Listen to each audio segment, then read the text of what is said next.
Olá, bom dia. Mais um dia aqui às 11 da manhã para conversar sobre o universo da escrita e este momento pandêmico que vivemos. Hoje a gente vai conversar sobre um livro icônico. Oi, Sérgio. Você precisa apertar o botãozinho aí. Isso. Deixa eu.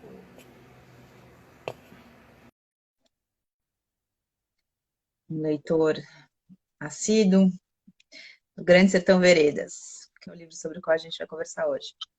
Oi, Sérgio, tudo bom? Olá, Paula, tudo bem? E você? Tá me ouvindo? Deu uma travada agora. Eu não tô te ouvindo. Agora acho que vai. Agora Tinha foi. dado uma travada. Tá com um delay grande aí. Fala alguma coisa, vamos ver se tá funcionando. Por enquanto só estamos nós aqui mesmo. Ah, Vai. já chegou alguém? É. Agora eu te Tudo bom? escutando. Não sei o que acontece. Vamos ver. Como Ixi, é que tá? tá meio travando. Agora parece Fala que aí pra foi. gente. Agora Tá. parece que foi. Vamos lá. Bom, vamos lá então conversar sobre esse. Tá meio ruim Eu tô te ouvindo bem. a conexão. Tá dando uma. Bom, agora foi. Foi, tá indo, tá indo. Tentativa e erro. É, Bom, para contextualizar aqui, eu vou conversar com o Sérgio Aveleda, que está aqui para falar hoje sobre o Grande Sertão Veredas, do grande João Guimarães Rosa, porque é um leitor voraz do livro, né, Sérgio? Ele fala que todo ano ele lê o Grande Sertão. Há anos ele lê reiteradas vezes esse livro ao longo. E falou para mim que vai ler até morrer. Então acho que era bacana a gente. Bom dia, João. Tá falando bom dia. Então acho que é nesse momento que estamos todos aí em casa e tal. Pode ser um bom momento para empreender uma leitura que todo mundo quer fazer e às vezes não consegue. Eu queria começar perguntando para você por que este amor por esse livro e essa vontade de reler tantas vezes. Olha, Paula, primeiro vamos esclarecer. Eu não sou um especialista em teoria literária, então a nossa conversa aqui é de um leitor muito curioso, como o seu livro O Grande Sertão Veredas e Pela Rosa, mas não esperem aqui grandes profundidades e reflexões baseadas na teoria literária, porque não é a minha praia. Eu sou um leitor do Guimarães Rosa. Quando eu Conhece fazia científico. colegial, há muitos anos atrás, em Ribeirão Preto, no COC, a gente tinha um diretor, eu fazia parte do grupo de teatro, tinha um diretor, o diretor do grupo de teatro era o professor de literatura do cursinho e do terceirão, eu estava no primeiro colegial, ele não era meu professor. E um dia a gente terminou o ensaio, a gente ia começar um ensaio, ele estava... E eu entrei para assistir uma aula, e era uma aula de Guimarães Rosa, Nando Zebuino. Ele é um gênio. E quando a gente Tá ruim, Sérgio. Tá travando. está Tá travando muito, Sérgio.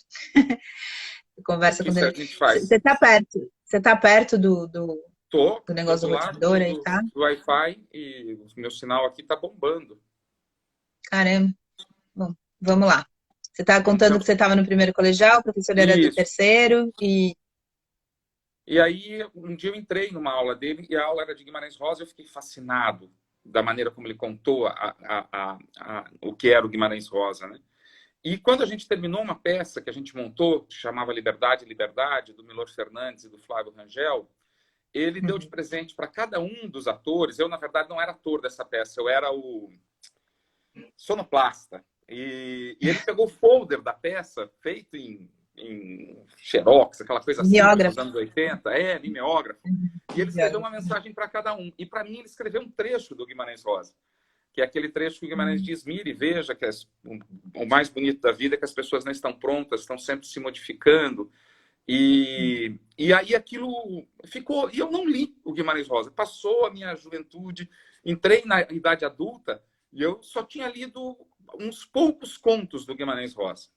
Aí um dia eu fui assistir Mutum, lá no centro, no cinema na Rua Augusta. E também aquilo me fascinou, aquele universo e tal. E eu fui adiando, adiando, até que eu fui morar no México, fiquei 1 ano e meio morando no México. Quando eu voltei para o Brasil, eu fui ler o Grande Sertão Veredas. Eu acho que eu estava assim com uma sede de De Brasil. Brasil. E aquilo foi um choque. Isso faz 5 anos. Foi um impacto na minha vida. E quando eu terminei de ler o Grande Sertão pela primeira vez, eu comecei a ler de novo. E eu faço isso desde essa data.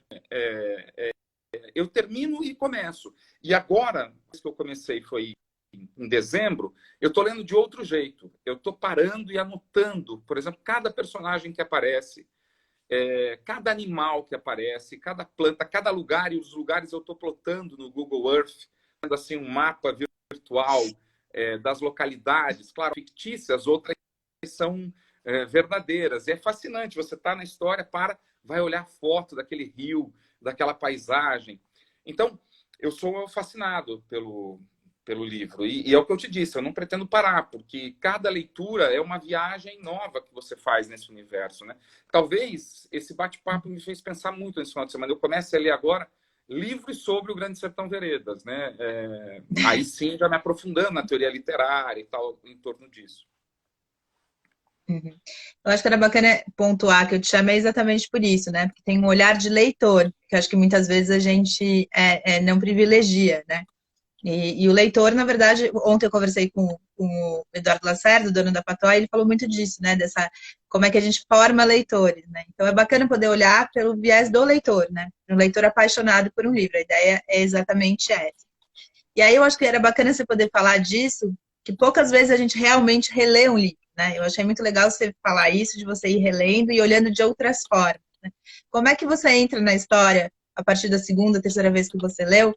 Como é que é reler um livro e entrar de novo, ver por outro ângulo? Como é que é essa vivência? O que você, por exemplo, concretamente viu numa segunda leitura do Grande Sertão? Só para dizer que eu leio outras coisas em paralelo, não leio só o Grande Sertão, mas o Grande Claro. Sertão é sempre. É, Neurótico, né? é meio clichê dizer que cada leitura é uma leitura, claro, é um clichêzão, mas é verdadeiro, porque de fato você estabelece uma outra relação com o livro, né? E é uma relação que é de intimidade, você vai ficando íntimo do livro. Porque você vai passando pelas passagens e você reconhece aquela passagem. Só que a grande vantagem da releitura é você... Como o livro do Guimarães, O Grande Sertão Veredas, não tem uma linearidade temporal estabelecida, ele é um pouco anárquico ao narrar a história, pelo menos na parte primeira do livro. O livro não tem capítulos, você sabe, são 600 escritas sem nenhum capítulo, nenhuma interrupção. Mas nas primeiras 100, 120 páginas, ele é anárquico na narrativa. E depois, quando você lê a segunda vez, a terceira, a quarta, aquilo é como um quebra-cabeça, é um puzzle. Aquelas peças vão começando a se encaixar com as referências que você já tem ali da frente. Eu diria que esse é um livro mandatório, ler mais de uma vez. Não é um clichê, é mandatório mesmo. E o mais legal, o livro termina com um desenho, você sabe disso, é o símbolo do infinito. Ele termina com isto. E recomeçar o livro não é um recomeço. Ele foi tão genial na estrutura narrativa que parece que é a sequência, o reinício é a sequência do final. Então parece um círculo que você está sempre rodando e não tem final e começo. Eu não sei exatamente qual a técnica que ele utilizou para fazer isso, mas é uma coisa genial. Você se mantém sem um começo e um fim. Você vai circulando o tempo todo. É muito bonito isso quando você tem a oportunidade de ler a segunda e a terceira vez. E quando a gente combinou de fazer essa live, eu sempre digo para as pessoas que as pessoas têm um certo medo do Grande Sertão Veredas. Eu ouço muita gente dizer isso, eu tenho medo, dizem que é muito difícil. E eu digo, não tem esse medo, isso é uma bobagem. Ele é estranho no começo, porque ele tem uma estrutura de linguagem própria, né? É o grande, talvez, valor do Guimarães, é a capacidade que ele teve de reconstruir, ou construir uma língua, ou costurar muitas línguas, né? Ele era um poliglota, mas não é nada que você não vai ser capaz de dar conta. Qualquer pessoa dá conta do Guimarães. E é uma aventura. Assim, eu sempre digo para as pessoas, pare tudo que você está fazendo e comece a ler o Grande Sertão Veredas, porque tudo está ali. Na minha opinião, eu não li tanto assim na vida, mas é o livro mais fantástico que eu já tive contato na literatura que eu já vi. É incrível. Tem uma pergunta esqueci o nome dela agora, desculpa, da Ana, que acho que tem um pouco a ver com isso que você está falando. Ela escreveu, por que é tão difícil ler O Grande Sertão Veredas? Né? O que tem aí nessa... E aí eu também queria emendar um pouco sobre a questão de mandarem, às vezes, adolescentes, né? Ler em escola, ler para o vestibular, isso é uma leitura obrigatória. Eu queria que você pudesse juntar essas duas questões. Por que é tão difícil ler, que a Ana está perguntando isso, e o que você acha, se ajuda a questão dele ser um livro obrigatório para umas crianças ainda, para adolescentes, né? Olha, por que as pessoas acham que ele é difícil? Eu acho que é pela língua. O Guimarães Rosa, ele teve uma genialidade, né? Porque o livro ele descreve as contradições. O título é uma contradição, grande sertão, um grande espaço de terra, 2 pontos, veredas, pequenos caminhos, pequenos riachos, pequenos espaços. E o livro se apropria, numa característica do modernismo, do linguajar popular. Ele não tem nenhuma pretensão de usar uma linguagem culta, sofisticada, parnasiana, rebuscada, de jeito nenhum. O Guimarães Rosa, ele se aprofunda no universo sertanejo. E eu acho que o Guimarães Rosa, e não sou só eu, que acho que tem um crítico, um professor da USP, não me lembro o nome dele agora, que é um grande especialista, publicou Grande Sertão BR, eu acho que ele teve uma grande sacada. Ele falou que o Guimarães quis provocar todo mundo. Porque ele quis dizer para os letrados, isso é melhor, mas olha essa língua aqui sertaneja, como ela é dura, sofisticada, complicada e sofisticada. Então, não se ache você superior porque você usa o português sofisticado ou qualquer outra língua. Correto. Isso aqui é muito sofisticado e é muito sertanejo, é muito Brasil. Então, é só isso.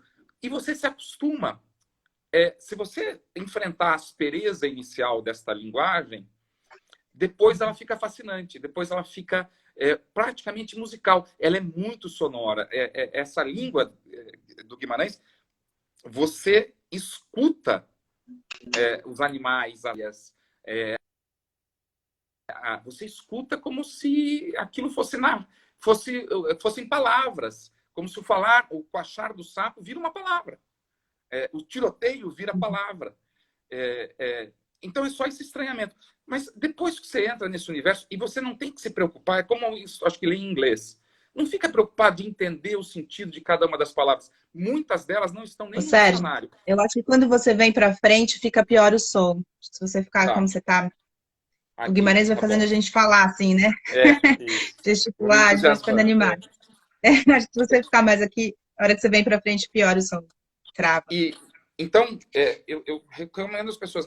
Eu vi muita gente recomendar ler em voz alta. Eu não fiz isso, mas talvez seja bom, porque é o que eu estou dizendo. Tudo vira som, tudo vira palavra. Então, o som vira palavra. Eu acho que não é um livro para criança, evidentemente, né? Agora, para quem está ali terminando o colegial, nessa fase assim de amadurecimento da adolescência, se ele não tiver esta pretensão de dominar o vocabulário, de achar que vai dominar a linguagem do Guimarães, que isso acho que pouca gente no mundo consegue, eu acho que é uma aventura para um jovem em formação se relacionar com essa obra.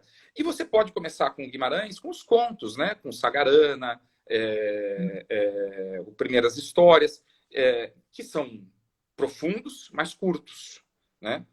Não é uma leitura também assim trivial, não é ler uma história em quadrinhos, ler A Terceira Margem do Rio, mas ela é curta, ela é 3 páginas, 4 páginas, então ela te adentra o universo linguístico sem páginas, né?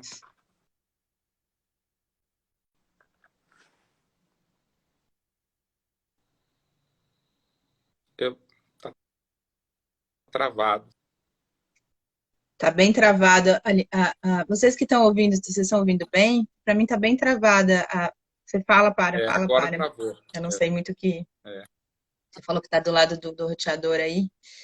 Eu queria que minha rede tá boa. Oi? Tá boa. A minha rede tá boa. O Wagner tá dizendo que travou. Agora eu acho que destravou. Fala de novo, então. Estranho, né? Aconteceu isso algumas vezes aqui. A pessoa fala que para ela tá boa e para a gente chega super assim. Fala de novo sobre a questão dos contos, que não deu para ouvir. Você acha Estava que dizendo, tá... eu acho que a leitura do Guimarães, ela não é difícil, ela é profunda, ela é sofisticada. Talvez para os jovens a gente pudesse introduzir o universo do Guimarães através dos contos, porque você traz o universo linguístico e o universo do Guimarães em leituras mais curtas, não que elas sejam superficiais. Nada no Guimarães é óbvio, é superficial, mas você tem contato com esse universo em 4, 5, 6 páginas, 7 páginas, 10 páginas, 20, 30 páginas. Isso pode te treinando para quando você chegar no romance de 600 páginas, ser menos áspero para você a leitura do romance. Uhum. Tem aquela maravilha, né, da terceira margem do rio, né? Eu acho um dos contos mais lindos. É uma das coisas mais bonitas da língua portuguesa, sem dúvida nenhuma, e que gerou uma das canções tem uma mais outra bonitas do Caetano. Né? É verdade. Tem uma pergunta aqui da Cida, que ela fala se dá para saber o que é realidade e o que é fantasia no livro. Se a gente consegue diferenciar um pouco esses dois universos aí dentro do livro. Acho que eu não consigo e confesso não fazer muito esse esforço. Eu sei que o Guimarães fez a viagem. Em 1952 ele andou 250 quilômetros vasculhando esse sertão. A gente sabe que o Guimarães nasceu numa casa em Cordisburgo, que era uma venda perto de uma estação de trem, a venda do seu pai, portanto um ponto de encontro dos sertanejos mineiros, e que ele foi, portanto, ouvindo essas histórias todas, e que provavelmente muitas das histórias do livro têm uma conexão com a observação dele, e muito é fruto da complexidade do seu universo do ponto de vista psicológico, filosófico, metafísico. Né? O Guimarães era muito conectado com as questões metafísicas, muito místico. E o livro, eu acho que é uma mistura disso tudo. É uma ficção que mistura, evidentemente, o universo real que ele viveu, que ele vivenciou na vida, da primeira infância dele, depois nessa viagem, que ele travou com sertanejos ao longo do sertão. Então, eu não tenho essa grande ansiedade de descobrir o que é real e o que é fantasia. Esse exercício que eu faço de plotar os lugares tenta dar um pouco mais de concretude à história. Eu estou em busca da foto da paisagem que ele descreveu. E estou preparando um dia de fazer essa viagem também. De pegar algum meio de transporte e circular por esta região para ouvir, especialmente, nem tanto para ver a paisagem, mas para ouvir o sertanejo, né? Que nem deve existir mais, né, Paula?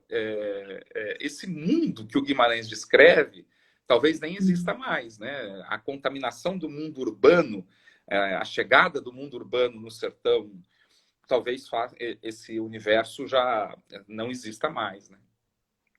Tem que ir lá para ver, né? Eu lembro quando eu era mais nova, que eu viajei muito por Minas Gerais, eu fiquei muito surpresa de ouvir, nunca esqueço a figura de um desses vaqueiros ali e tal, com a linguagem do Guimarães, né? Assim, então, tem alguns estudos, estamos com dificuldades técnicas aqui. Eu vou continuar falando aqui, o Sérgio vai voltou, né? Eu fiquei muito impressionada de ver a linguagem mesmo, né, daquele pessoal do sertão. E depois eu cheguei uma época, eu entrevistei o Elomar, que é um grande compositor e músico brasileiro, infelizmente não tão conhecido quanto deveria. E ele me falou uma coisa que eu nunca esqueci. Ele diz que as pessoas que moram no sertão são mais parecidas entre si. Então, assim, um cara que mora aqui no sertão e um tuareg lá do deserto são mais parecidos do que a gente que mora aqui em São Paulo com um cara do sertão mineiro. Então, eu queria que você falasse um pouco dessa questão aí, dessa forma de vida que tem nesse livro, né? E é algo que as pessoas, às vezes, perdem de vista, que ele pesquisou muito, né? Isso que você está falando um pouco, uma linguagem que existe, né? Parece que ele inventou uma linguagem. Claro que sempre que você traz a linguagem do real para o papel, ela se modifica, né? Mas queria que você falasse um pouco desse trabalho de trazer essa realidade que a gente pouco conhece e muito menos conhecia na década de 50. Acho que hoje conhece até menos, né? Talvez, por incrível que pareça. Que bom que você falou do Elomar. Eu escuto Elomar e eu acho que o Elomar é a canção do Grande Sertão Veredas. Ele faz daquele universo música. Eu adoro. Eu vi um show dele aqui em São Paulo há 5 anos atrás, maravilhoso. Assim, o Elomar é incrível. Paula, olha, eu acho... primeiro, assim, a gente precisa contextualizar o Grande Sertão dentro do modernismo. E uma das grandes preocupações dos modernistas era uma afirmação da cultura nacional.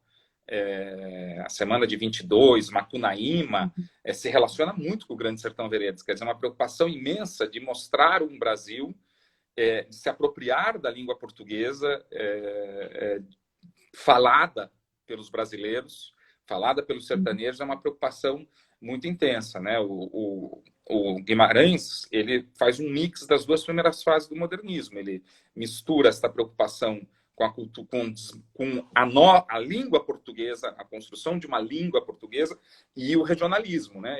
O Grande Sertão faz isso. E ele, que era um poliglota, ele conhecia, acho que 20 idiomas e falava idiomas. Ele se apropria desse domínio linguístico diverso para construir uma linguagem, para construir palavras que não existiam antes. Você vai lendo o Grande Sertão, e eu vou marcando todas as palavras que eu não conheço, e muitas delas não estão no dicionário. Tanto é que tem um dicionário de Guimarães Rosa, que eu até não tenho, está esgotado, editado pela USP. É um sonho meu achar, não acho isso em lugar nenhum, porque eu adoraria ter esse glossário, né, essa interpretação dos vocábulos criados por ele. E tem um ritmo, e tem uma pontuação, e tem um jeito de construir de forma invertida as frases muito especial. Talvez isso cause um estranhamento, mas depois que você entra no universo, isso é uma poesia, isso vira uma beleza, uma riqueza enorme, em que pese, claro, exija de você uma capacidade de interpretação, de observação, de calma, de parada nesses momentos para tentar extrair o sentido dessas frases. E o Guimarães tem uma entrevista, um dos poucos, acho que tem 2 entrevistas dele que a gente consegue vê-lo falando. E eu até tenho eu escuto, vejo ele falando, e eu fico tentando reconhecer a voz de alguém que eu conheço de hoje em dia. É uma coisa angustiante. Eu não sei quem é. Ele dá uma entrevista para um crítico literário alemão, na televisão alemã. Ele era fluente em alemão, ele foi cônsul, vice-cônsul brasileiro no consulado de Hamburgo. Ele era completamente fluente. E tem um intérprete. Então ele escuta a palavra do perguntador, do crítico literário, do entrevistador em alemão e responde imediatamente em português. Mas ele não responde em alemão. Tem um intérprete que leva o que ele diz em alemão, apesar dele ser completamente fluente. Porque ele quer afirmar a língua portuguesa. Ele quer falar em português do Grande Sertão Veredas, ele não quer falar em alemão. E o pobre, coitado do intérprete, fica tendo que traduzir. E eu acho que, assim, eu fico imaginando o que foi traduzir o Grande Sertão para qualquer outro idioma, o esforço do tradutor para fazer isso, né? E tido muito valor, eu acho, né? Mas, assim, para ele, a língua é essencial. Ele era um homem de línguas, ele era um homem que se mergulhava no estudo linguístico e construía, e teve a capacidade de construir, eu não diria um idioma, mas construir um português muito próprio.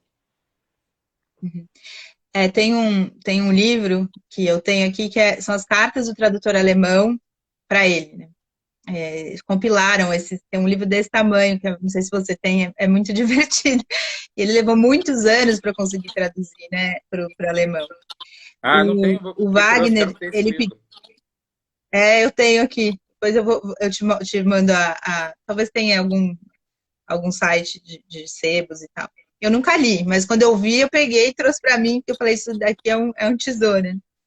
O Wagner, ele pediu para você citar um vocábulo criado pelo Guimarães, se é que você sabe isso assim de cabeça. Um minuto aqui, tem abrindo aqui, ó, assuntação, talvez vá.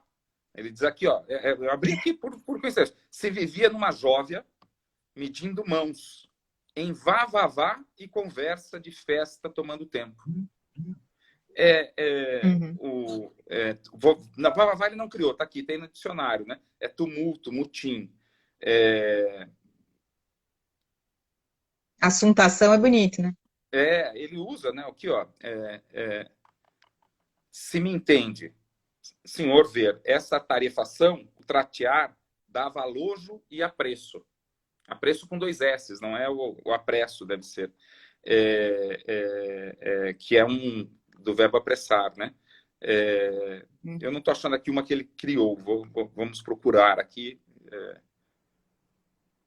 Não, tudo bem, eu acho que tem essa questão também no livro, né? Que aquilo que está no dicionário tá, e o que não tá, ele inventou, né? Ele inventou.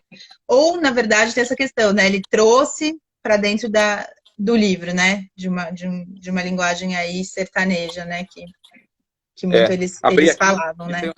e tem uma frase dele aqui que eu acho que fala um pouco do que a gente tinha dito de não existir mais o sertão atual. Ele diz assim: tempo de jagunço tinha mesmo de acabar. Cidade acaba com o sertão. Acaba? E ele termina essa observação com uma pergunta: será que acaba mesmo, né?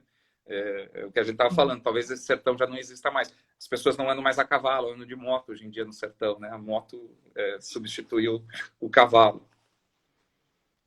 Tem até a peça de um amigo meu, do Fábio Torres, que ele fala sobre um problema que se teve aí no sertão de ter os jegues, né? Que as pessoas não andavam mais de jegue, estavam andando de moto, os jegues ficavam pelos soltos e acabavam tendo vários acidentes por causa disso, né? Esse mundo em transformação. Eu acho que você falou uma coisa super bacana, que talvez tenha a ver com essa ideia de dificuldade, e não só a ideia como realidade. Eu que leio bastante, tenho dificuldade com esse livro, até quis conversar com você, porque amo Guimarães, mas esse livro é uma das grandes pedras do meu sapato, da vida de leitora. E aí você falou uma coisa da gente ter uma certa calma, né? De conseguir meio ir entrando na forma como ele escreve, né? É um pouco como a gente sente com o filósofo, né? Como se você tivesse que entender o jeito que ele pensa e entrando um pouco nessa cabeça. Eu queria que você falasse um pouco dessa calma, né? Você falou desse outro universo aí, é um outro tempo. Eu acho que tem um pouco a ver com o que a gente está vivendo hoje, né? É entender uma nova forma de entrar no tempo. Queria que você falasse um pouco disso, dessa paciência, talvez. Como é que você fala assim? É só você ter um pouco de paciência que logo você entra nesse universo. Quanta paciência? O que é essa paciência? Como é que faz para passar por esse portal aí e entender e se adentrar nas delícias do Grande Sertão? Eu acho que, como é que eu fiz, né? Os trechos mais ásperos, eu relia imediatamente, e se eu não superasse a aspereza, eu ia em frente. Como eu dizia assim, é como quando a gente lê num idioma que a gente não domina. Se você ficar parando para buscar o sentido de cada uma das palavras, a leitura fica muito ruim, né? E você consegue capturar a essência se você for avançando devagarinho. Quando eu digo calma, é um livro sobre o sertão, é um livro sobre um mundo em que a velocidade das coisas são mais lentas, é um mundo onde se viaja a cavalo, é um mundo onde se manda carta. Ele conta de uma carta que uma moça mandou para ele, que ele recebe anos depois. A carta chega toda amarrotada, foi passando de mão em mão e chega até ele. Em tempo de WhatsApp, em tempo de Messenger. Então, eu acho que você precisa um pouco se despir da velocidade do dia a dia para absorver esse universo. Porque o universo é um universo de acontecimentos que tem o seu tempo mais lento do que a gente está acostumado. Então, acho que facilita muito.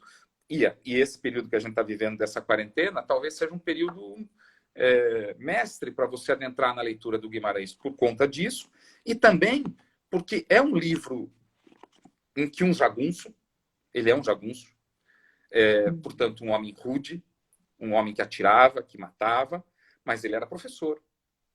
Ele dava aula para crianças, ele ensinou um fazendeiro, e ele passa o livro refletindo sobre a vida, a essência da vida, sobre a essência do relacionamento humano, sobre a metafísica de Deus e do diabo. Tem um problema do diabo. O livro se volta o tempo todo com o problema do diabo, se ele existe ou não. Então, é um livro interessante para um momento como esse, em que a gente está pondo em choque toda a nossa vida, né? Toda aquela vida que existia antes de março, será que vai existir de novo?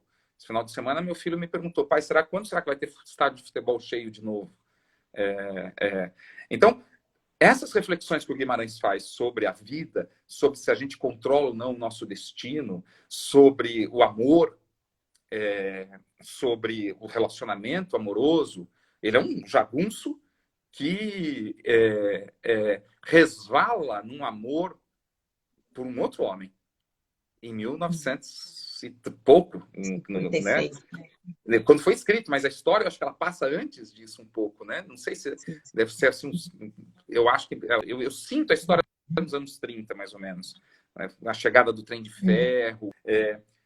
Então, mas em 56 já era incrível, né? Mesmo que seja de 56, claro, já era uma... já era incrível a maneira como esse amor... Eu não vou fazer o spoiler, porque eu já sabia do que ia acontecer no final do livro. Teria sido muito melhor se eu não soubesse. Tem uma descoberta que vários críticos literários dizem que é o melhor final da literatura brasileira e talvez um dos melhores finais da literatura universal, a descoberta que se faz no final do livro. Eu não vou fazer a revelação, porque eu acho que quem não leu ainda merece que eu não tive essa oportunidade do arrebatamento que é o final do livro. Eu acho que teve aquela minissérie, né, que é da nossa época, né, que ficou muito famosa, que hoje eles não têm essa... podem ler sem saber o fim, né? A gente, era impossível, porque todo mundo ficou muito famosa aquela minissérie, né? Isso, então, eu acho que tem essa questão. Eu queria que você falasse um pouco da questão, digamos mesmo, da narrativa, né? Digamos, entre aspas, da historinha, né? Porque a gente falou muito da linguagem, se fala muito disso, né? Você falou até dessa questão dele misturar, digamos, esses dois momentos aí da literatura, né? A questão da linguagem, da experimentação da linguagem e do regionalismo, né? Ele conseguiu juntar duas vertentes super importantes aí da literatura brasileira, da renovação da literatura brasileira, digamos assim.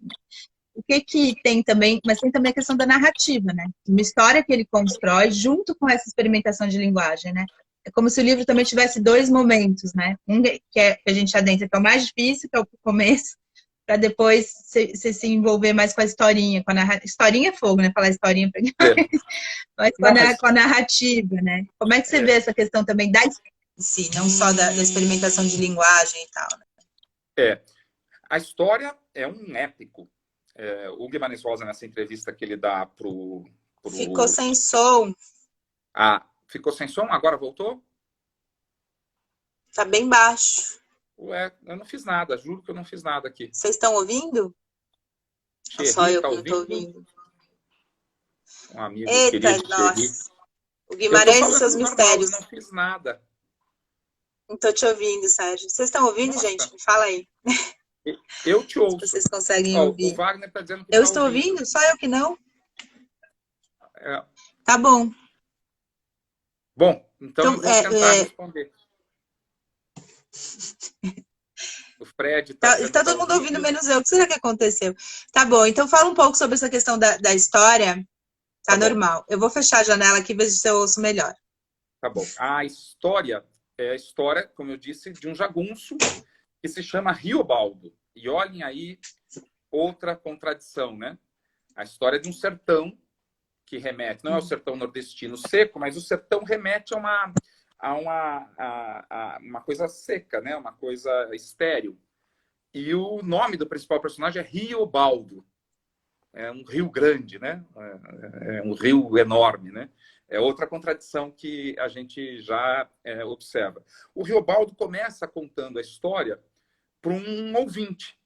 É um monólogo que não é exatamente um monólogo, porque ele está contando a história para um visitante que é culto, um visitante que pode ser um jornalista, que pode ser um pesquisador, pode ser um analista.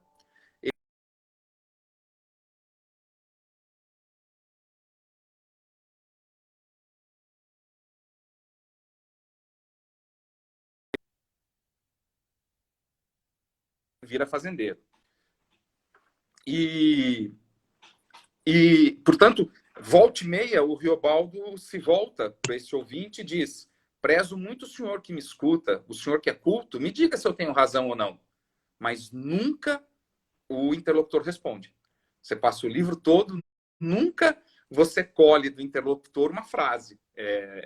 Mas ele volta e meia pergunta para o interlocutor e agradece que o interlocutor está ouvindo e admira que o interlocutor é letrado.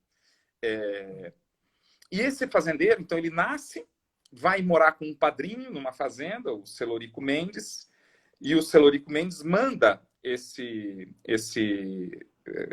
manda ele ensinar um fazendeiro, que é o Zé Bebelo. E o Zé Bebelo tem por missão, ele quer ser político, ele quer ser deputado, ele quer mandar, e ele quer acabar com a luta no sertão. Então ele quer destruir os jagunços. E o Riobaldo se junta ao bando do Zé Bebelo para combater os jagunços. Até que um dia ele abandona o bando de Zé Bebelo, se hospeda numa casa e reencontra o Diadorim. Por que reencontra o Diadorim? Porque quando ele é criança, pré-adolescente, ele está num porto pedindo esmola para pagar uma promessa que a mãe dele fez, e ele conhece um menino lindo, de olhos verdes, e eles saem numa canoa para atravessar o Rio de Janeiro. Ele está num porto deste Rio de Janeiro. E atravessam o Rio de Janeiro com outro menino guiando a canoa, fazendo às vezes de canoeiro, e chegam no turbulento Rio São Francisco. E ele morre de medo do Rio São Francisco, e ele se fascina por Diadorim, por esse menino.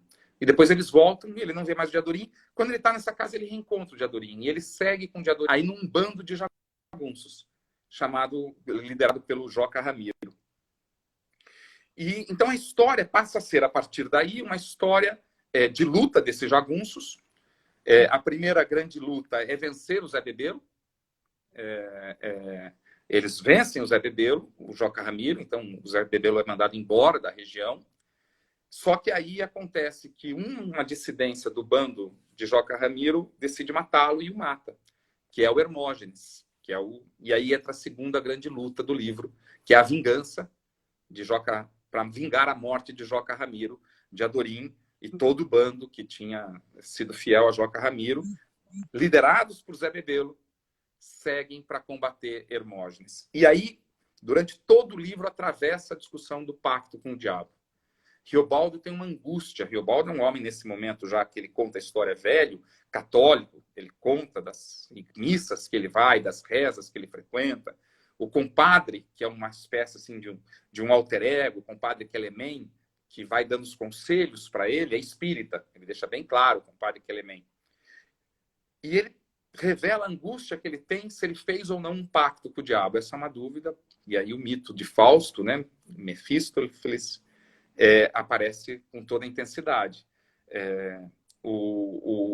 Fica uma dúvida se ele fez ou não o pacto, porque ele era um jagunço tímido, ele era um jagunço muito competente, com uma mira muito boa, mas ele não era da liderança, do comando, da coragem. E ele precisa derrotar o Hermógenes, que é um homem que é pactário. Todos sabem que Hermógenes tinha pacto com o demônio, portanto tinha o corpo fechado e protegido. E ele vai à noite numa encruzilhada, chama pelo demônio, o demônio não vem. Você fica na dúvida, ele vai embora sem ter encontrado o demônio. Só que a partir daquele dia, ele é um outro Riobaldo. E ele passa a comandar, ele passa a ser muito corajoso, ele é escolhido chefe, os animais dele reagem de maneira muito arisca, os cavalos. Então ele tem uma dúvida que ele vai o tempo todo dizendo. Por isso que ele tem uma afirmação assim: o demônio não existe, o diabo não existe, existe é Deus. Porque ele quer se livrar do peso que talvez ele tenha de ter tido um pacto com o demônio. Então essa é a história. E nesse momento em que ele encontra Diadorim, de maneira muito bela, muito poética, muito lírica, o Guimarães Rosa vai descrevendo um amor platônico entre esses dois. Em alguns momentos, eu até separei aqui algumas frases lindas que ele fala do Diadorim. Deixa eu ler aqui. Assim, as vontades da minha pessoa estavam entregues a Diadorim. Diadorim é a minha neblina, que mesmo no fim de tanta exaustão, meu amor inchou de empapar todas as folhagens, e eu ambicionando de pegar em Diadorim, carregar Diadorim nos meus braços, beijar as muitas demais vezes sempre. Depois, ele tem um problema com esse amor por Diadorim, a questão do homossexualismo. Ele diz: sofismei. Se Diadorim segurasse em mim com os olhos, me declarasse todas as palavras, reajo que eu repelia. Eu asco. Mas em outras passagens ele quer Diadorim, ele deita ao lado de Diadorim no acampamento e ele tem vontade de abraçar e de beijar o Diadorim. E essa história vai a história toda, esse amor platônico. E ele também conhece uma moça no caminho, a Otacília, com quem ele está casado. Quando ele está contando a história, Otacília é a mulher dele. Ele velhinho casou com Otacília. E que é uma moça virgem, linda, e que ele passa o livro também numa dualidade entre Diadorim e Otacília, e tem uns ciúmes de Diadorim sobre Otacília. Enfim, essa é um pouco a história do livro. Muitas camadas, né? Assim, muitas aí, camadas. né? Muitas Essa camadas. questão, né, meio que remete um pouco ao Fausto, né? Essa questão desse pacto com o diabo, né? Enfim, questão do homossexualismo latente, desse homem, né? Esse estereótipo aí desse homem, desse jagunço. Ele vai tratando de muitas questões, né? Tem uma pergunta também que se faz muito, né? Por que ler, hoje em dia, um livro que foi escrito em 1956, né? Você remete a um outro tempo, você até falou, talvez seja um tempo que nem exista mais, este sertão talvez nem exista mais. Por que você lê e relê e se propôs quase a ler para sempre esse livro? Por que ler um livro tão, né, de um tempo atrás, que talvez nem exista, hoje, né, no momento que a gente está aí, o mundo está mudando para a gente nem sabe aonde, 2020, o que tem nesse universo profundo do Guimarães que fica para a gente ler, né? O Wagner acabou de dizer, fiquei com vontade de ler, tenho em casa, acho que eu vou pegar. Só ler umas já 10 valeu páginas. live. Já valeu. O que tem nesse livro que tem essa... que faz com que ele seja tão ainda importante, enfim, para se ler hoje, nesse momento que vivemos? Naquela entrevista que o Guimarães dá, o crítico pergunta assim, bom, é uma história sobre sertão. É real? Quer dizer, existe o sertão mesmo? Ou esse título é só uma referência? Aí o Guimarães responde assim, as duas coisas. Ele é um universo telúrico, é o cenário da história, mas sertão é tudo. O livro diz determinadamente que o sertão está dentro da gente. Esse é um livro atemporal. Quando eu disse assim, este sertão não existe mais, talvez aquele sertanejo descrito do livro não existe mais. Mas as questões filosóficas e psicológicas e metafísicas postas no livro são atemporais. Esse livro vai ser lido como a gente lê Dostoiévski, que foi escrito no século XIX, como a gente lê Shakespeare, que foi escrito, acho que no século XVIII, XVII, como a gente lê Camões. As questões que estão postas nesses autores, em Dom Quixote, que acho que foi escrito no século XVI, não tem tempo. Por isso que são clássicos. Por isso que Machado de Assis, que relata um Brasil do final do século XIX, a gente lê hoje, se reconhece e enxerga. Quando eu disse que talvez o universo desse sertanejo não exista, do cenário, mas as questões filosóficas, os conflitos humanos, os questionamentos metafísicos postos pelo Guimarães Rosa aqui são completamente atuais e vão se manter atuais, independente do que venha acontecer na história da humanidade. Porque ele foi, na essência, das nossas angústias. Deus existe? Nós conduzimos nossa vida? Nós temos poder de alterar o nosso destino? Nós podemos amar? Esse mundo é muito perigoso, ele diz, né? Olha o que a gente está passando hoje, né? Quando ele diz assim, né? Viver é muito perigoso, né? Mais do que nunca isso é atual, né? Viver ficou muito perigoso. Quando ele diz assim, sertão é onde manda quem é forte com as astúcias, Deus mesmo se vier que vem armado. Nesse mundo tão radicalizado, tão difícil, né? Deus mesmo se vier que vem armado. Ou talvez nunca tenha sido tão atual esta frase sobre a aspereza do tempo que a gente vive, né? Então é isso. O livro ele é universal e ele é completamente atemporal. Tanto é que ele foi traduzido, um livro tão regional, com um linguajar tão regional, está traduzido em dezenas de idiomas, porque é um livro para a humanidade, para o globo, não é um livro para Minas Gerais, né? Então, acho que você falou dessa questão de que se Deus vem aqui, vem armado, acho que o rap, né, tem uma música de rap aí que pegou essa frase, né, que ficou até, se esquece um pouco que é do Guimarães. E eu queria falar sobre uma coisa que eu falo bastante aqui, que se diz nessa coisa de atemporalidade, né, como se os bons livros fossem aqueles que não fossem datados, não tivessem a marca do seu tempo. E esses autores que você falou, incluindo Guimarães, são autores que trabalham muito com a temporalidade, né? De marcar muito tempo que eles estão escrevendo. Machado faz isso, Camões, falam muito da sua época e conseguem expandi-la. Então, eu queria que você falasse um pouco, porque me incomoda muito quando as pessoas falam, é datado, é ruim, né? ou é atemporal, como se o momento presente, a questão, sei lá, social, política, econômica, não tivessem suas marcas nesses livros. E tem, né? São livros que falam muito do seu tempo e também ficam para depois. Queria que você falasse nessa questão aí, que permeia, né, essas duas questões que se colocam, né? Não são livros que não falam do seu tempo, né? E ao mesmo tempo falam muito e ficam para depois. Como é que você vê isso? Eu acho que aí está a genialidade, né, Paula? Aí vem o gênio literário, né? A pessoa que consegue contar uma história, e toda a história está datada, toda a história tem um local e tem um tempo em que ela acontece. Uhum. O Dom Casmurro se passou no Rio de Janeiro, em determinada época, com determinadas pessoas. Eu acho que ele até faz referência de datas lá, eu não me lembro, faz tempo que eu li Dom Casmurro. Como era o nome dele? O personagem? Enfim. Tá muito baixo para mim, eu estou fazendo um esforço aqui, eu não Eu entendi estou sua falando pergunta. do Dom Casmurro, dando exemplo do Dom Casmurro. É uma O história Bentinho? datada. Como? Bentinho. Bentinho, isso mesmo, Bentinho. É uma história, um personagem datado, nasceu, morreu. Só que o autor, pelo nível de sofisticação intelectual que ele tem, pela conexão que ele faz com as questões metafísicas e filosóficas fundamentais, a conexão da história real, da história fictícia, mas daqueles personagens, carne, osso, dia, que comem, jantam, vivem e morrem, mas ele conecta essas pessoas com as questões essenciais que guiam a humanidade.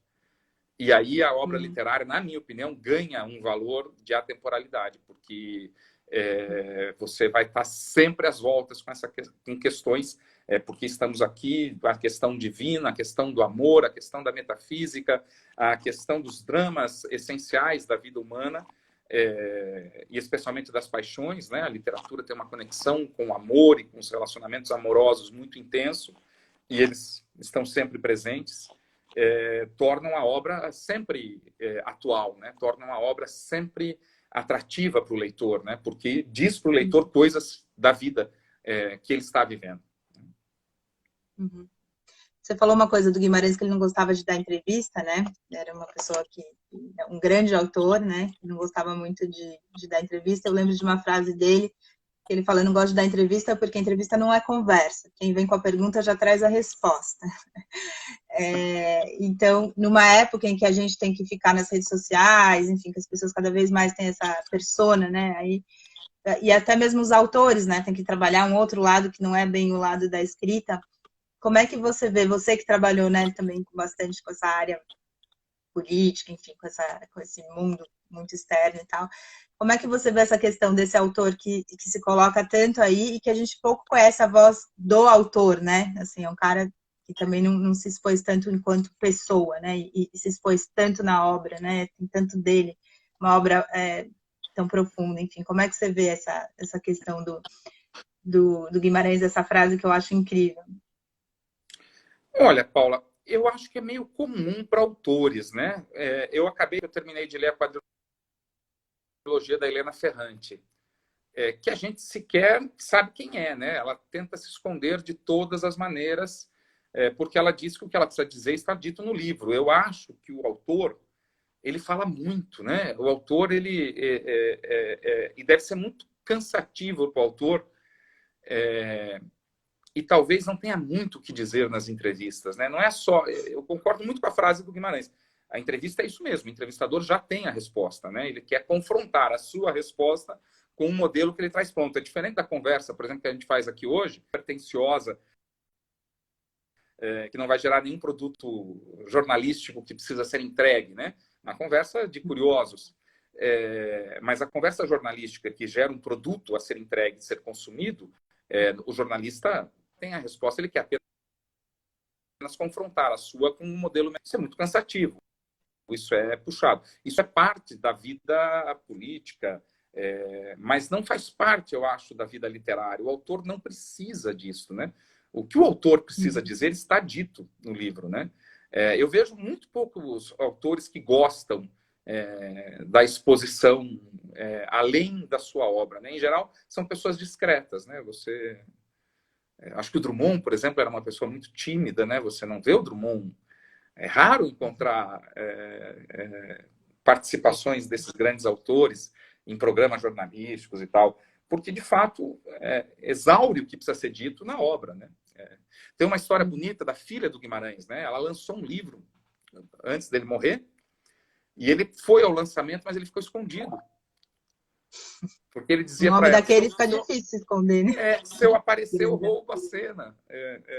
Ele chegou no finalzinho, quando já tinha ido todo mundo embora, ele chegou lá para pegar o livro autografado. Então, eu acho que tinha essa angústia também, né? Deve ser, você é autora, também deve incomodar muito você ter que responder quase sempre a mesma coisa, né? Eu vi uma vez um documentário da Marisa Monte, um documentário dos shows dela, ela dando as entrevistas. Então, ela chega em Vitória, para fazer o show, tem que atender a imprensa de Vitória. Chega em Salvador. E ela fez uma colagem dessas cenas, todos perguntam exatamente a mesma coisa. Né? Da onde vem a inspiração para você fazer 2 tempos? Por que fazer isso? E ela, com paciência, responder. Deve ser a mesma coisa com o autor de um livro. Né? Então, eu acho que tem uma reserva nisso. Para você fazer perguntas diferentes, tem que conhecer bem a obra, né? Não dá também para todo mundo conhecer a obra, mas enfim, eu queria que você falasse um pouco também do lugar do Grande Sertão dentro da obra do Guimarães, né? Guimarães, enfim, escreveu outras coisas, você falou dos contos, tem contos incríveis, né? Acho que A Terceira Margem do Rio é um desses contos que você falou, né? Como você fala do Grande Sertão, para mim, que dá para ler muitas vezes, é um conto curtíssimo, é um espanto, né? Esse conto. Se você, enfim, tem esse conhecimento do resto da obra do Guimarães, como é que você vê o Grande Sertão dentro do universo dele, né, especificamente? O Guimarães surge na cena literária brasileira na década de 40, eu acho que é a primeira publicação dele, com um livro de contos. Estou pegando aqui que é o Sagarana, exatamente. Em 1937 ele começou a escrever, ele publica em 46. E que é um livro de contos muito profundo, né? Você pega ali o próprio A Hora e a Vez de Augusto Matraga, que é um clássico do conto brasileiro, considerado um dos melhores contos da literatura brasileira. E aí ele traz esse universo todo dele, regional, do sertão de Minas, desta contradição entre a linguagem culta, entre os homens cultos e o sertanejo. Muitos dos contos fazem referência a esta relação. Depois ele demora bastante tempo e lança no mesmo ano 2 livros impactantes, que é Grande Sertão Veredas e O Corpo de Baile. O Corpo de Baile são 2 novelas, né? Entre elas está lá que inspirou o filme Mutum, né? Que é a história do menino Miguelim, que é uma coisa maravilhosa. Recomendo a todos para lerem, porque é divino. Ainda mais nesse momento tão duro que a gente está passando, Miguelim tem muitas lições para nos dar, né? Muitas lições de resiliência, de esperança, mesmo na aspereza e na vida dura. Eu acho o Grande Sertão o ápice. Depois ele publica outras coisas, ele volta ele vai publicar Primeiras Histórias, em 62, que eu li, Terceiras Histórias eu não li, e depois entram 3 obras póstumas, né? Ele morre em 1967. Eu acho o Grande Sertão o ápice. Apesar de não ter lido os outros, a impressão que eu tenho é que, como autor, como obra dele, o Grande Sertão representou a síntese e o máximo que ele podia fazer. Assim, a maximização do potencial desse escritor. E tem uma história interessante sobre a morte dele, né? O Guimarães, ele foi eleito para a Academia Brasileira de Letra em 1963. E ele adiava a posse. Ele tinha uma sensação, ele teve um sonho, ou alguém falou para ele que se ele tomasse posse, ele morreria. E ele adia a posse muitas vezes. E aí ele decide tomar posse no dia 16 de novembro de 1967. E 3 dias depois ele morre, de infarto. Nossa, É uma história impressionante essa. Ele adiou porque ele não queria tomar posse. Ele achava que não ia fazer bem para ele tomar posse. E eu não me lembro como foi essa intenção. Ele tinha muitas coisas místicas, o Guimarães. Ele tinha um respeito, uma conexão com o mundo metafísico muito forte, Paula. Ele era uma pessoa... Ele foi médico, né? dizem que eu não tenho... infelizmente, eu não li a biografia dele, não se acha, eu acho que ela foi retirada, tem um conflito aí na história da biografia dele. Ele abandonou a medicina, dizem, pela frustração dos pacientes que ele perdia, né? Ele não aguentava, ele não resistia a não conseguir salvar todos os pacientes. E daí ele ingressa no Itamaraty. E aí tem outra história linda dele, da mulher dele. Eles vão ser cônsuls do Brasil. Ele vai ser cônsul do Brasil, vice-cônsul em Hamburgo, durante o governo nazista. E a mulher dele, que era oficial do consulado, e ele concedem vários vistos ilegais, falsificados para os judeus fugirem da Alemanha e virem para o Brasil. Porque o governo alemão, não o governo brasileiro, que estava ainda em dúvida se alinhava aos Estados Unidos ou à Alemanha, não permitia a imigração de judeus. E eles davam esses vistos para salvar a vida dessas pessoas. Em Tel Aviv tem um bosque com o nome deles, em homenagem ao que eles fizeram pelos judeus. Então, muitas vezes, cometer atos ilegais é o certo a fazer. Eu sempre digo isso. Nesse momento, né? Nesse Escravidão momento, foi legal. Lutar contra a escravidão era crime. Exterminar judeus era legal. Lutar contra o extermínio de judeus era crime. Nem sempre o que o Estado nos diz é o que é eticamente correto. A gente precisa ter, às vezes, essa noção, né? O Guimarães, acho que na vida e na obra, fala muito, né, dessas questões de dubiedades humanas, né? Assim, a história dele também é muito incrível.